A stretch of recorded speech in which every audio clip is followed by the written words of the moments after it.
Olá, meus amigos, de novo com vocês. Eu espero que todos os meus amigos e todas as minhas amigas estejam bem, tenham gostado da minha primeira reflexão e vamos lá para a segunda. Prometo também ser muito breve, portanto são reflexões breves, mas que eu procuro transmitir algumas mensagens. Na poesia, como nós tínhamos dito no vídeo anterior, assim como na vida, temos que usar muitas vezes o coração, temos que olhar com o coração, em detrimento da razão. Logicamente que numa sociedade tecnológica, numa sociedade lógica, racional, racionalista, temos um bocado tendência a ver tudo com a razão, com os argumentos, mas nem tudo é assim. E a partir de uma certa idade, depois, sem dúvida nenhuma, nós começamos pouco a pouco a aprender a olhar mais com o coração.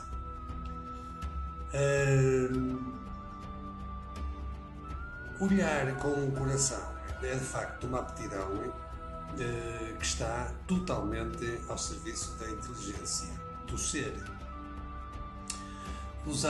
Ver com o coração faz-nos enxergar na realidade muito mais profundo, até podemos dizer de uma forma mais sagrada para as coisas. E como disse, nos tempos atuais, em que realmente nós somos todos bombardeados, formatados para pensar, para refletir, para argumentar, para aceitar só as coisas que nos vêm da razão, chegou o momento, penso eu, e depois de muitos sinais que a própria humanidade, a própria Terra nos tem transmitido, o ser humano está e é obrigado a olhar mais com o coração para as coisas, porque só assim terá mais respeito e só assim olhará para a vida com outro sentido. E nós sabemos perfeitamente que se olharmos com o coração, chegaremos mais facilmente à beleza do todo. A poesia não vale pelo rebuscado da forma, nem pelas rimas, nem também pelo vocabulário rebuscadíssimo. A poesia é um bocadinho como a vida. Às vezes tem que ser simples. E é precisamente hoje vamos falar de poesias, ou de uma poesia simples. Vamos ouvi-la e depois vou fazer um ligeiro comentário.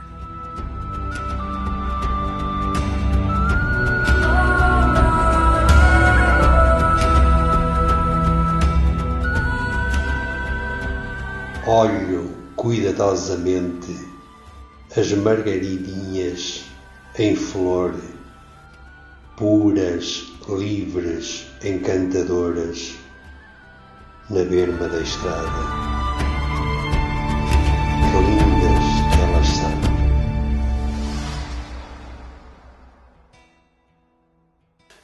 Depois desta declamação, vou lançar algumas ideias sobre este pequeno e singelo poema. Em primeiro lugar, falar da estrutura. Se olharmos para a estrutura do poema, verificamos que se trata de um poema extremamente simples, composto por 5 versos, portanto uma quintilha, versos irregulares que não têm rima. Isto quer dizer o quê? Quer dizer que o poema, ao ser escrito sem estar ligado a nenhuma escola, sem estar ligado a nenhuma estrutura rígida, está-nos a transmitir que o conteúdo do mesmo também será algo ligado à liberdade, ligado aos mundos alógicos. Posto isto, e olhando um bocado para o conteúdo, eu gostaria de destacar talvez 5 aspectos. Em primeiro lugar, falar do objeto da observação. Como vocês puderam reparar, o objeto que o sujeito poético se fixa são as margaridinhas, ou seja, umas banais flores do campo, simples, que lhe chamaram a atenção. Este objeto aparece no diminutivo. Isto é importante porque criou-se entre o observador e o objeto observado uma relação intrínseca em que realmente houve aqui como que uma simbiose e um transmitir de sentimento, um transmitir de emoções fortíssimas. Portanto, uma certa familiaridade também entre os dois. Em segundo lugar, ele acaba por caracterizar essas margaridinhas. Primeiro, estão em flor, isso é importante, e em segundo lugar, ele acrescenta uma tripla adjetivação. Por um lado, destacando a bondade, destacando a liberdade e a estética, ou seja, estas margaridinhas são puras, são livres, são encantadoras. Bom, depois disto, destaco também um terceiro aspecto que acho que é importante. O sujeito poético encontra estas margaridinhas na berma da estrada.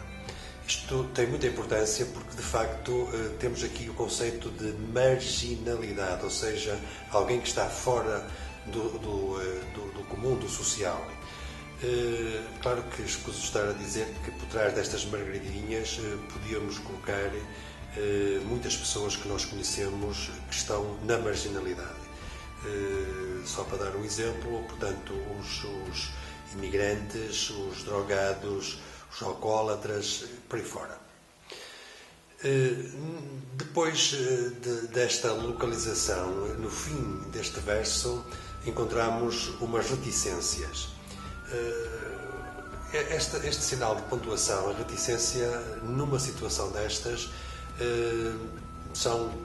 transformam-se numa manifestação emotiva forte e, no fundo, acabam por ser uma porta que se abre ao mistério, que deixa aberto a outras possíveis interpretações.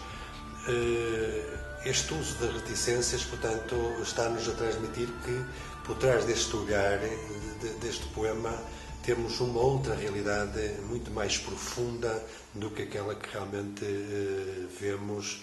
No fundo, acaba por ser uma realidade muito banal. Em quarto lugar, talvez destacar aquilo que é mais importante neste poema, é a forma do olhar. Nós sabemos perfeitamente que isto daria para outra reflexão, mas vou ficar por aqui. O olhar do sujeito poético neste poema é um olhar cuidadoso. Ele olha cuidadosamente. Isto é importante porque é isto que vai fazer toda a diferença.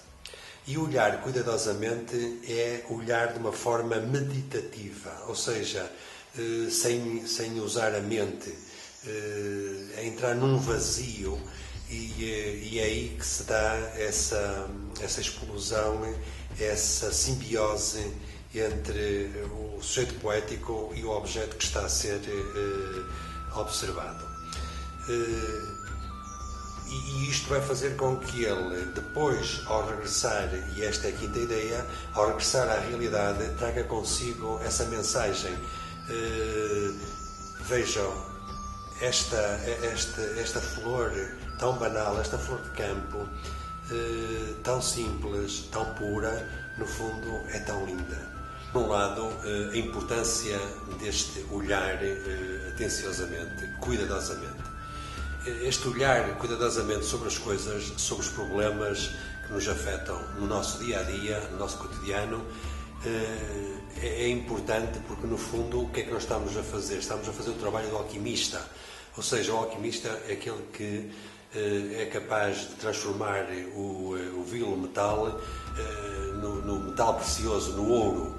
Assim também nós somos capazes, através deste olhar cuidadoso, transformar o banal, o que parece insignificante em algo extraordinário num todo universal. Por outro lado, destacar também a importância desse saber olhar para tudo, porque realmente hoje, como sabemos, tanto os problemas ambientais como os problemas sociais estão na flor da pele, ou seja, precisam de respostas que ultrapassam o limiar da racionalidade. Portanto, esperemos que, de facto, o mundo aprenda a olhar verdadeiramente para cada ser como um todo, porque defendendo o todo estamos a defender cada um dos seres, defendendo cada um dos seres estamos a defender esse todo maravilhoso.